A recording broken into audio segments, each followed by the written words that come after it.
သောစေရနာတို့သည်ဤအချိန်ကာလဖြစ်ပေါ်လာတာမုံဆက်စေရနာဘုရားမုံဆက်အပရစေရနာဆိုသည်ဒီနေ့တော့လူတိုင်းလည်းရတော့အကျိုးများနောင်ပီတိများကကြီးကပြီးနောင်တင်များမှာစတဲ့ဘုရားတို့တိုးဝအောင်လူနိုင်မယ်လို့ရည်မျှော်လန့်လိုက်တာကဘုရားမုံဆက်အပရစေရနာ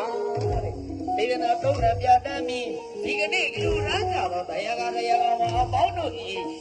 စိတ်စေရနာကံကံဤအကျိုးမိမိတရားတကူကဆက်လို့တရားတော်မှာရှိသူမြတ်တို့ဘုန်းတော်အာရုံဘောတော်တင်တော်ဒီနေ့တော့တရားတော်မှာအပေါင်းတို့ဤမိမိတို့ဤစေရနာဤ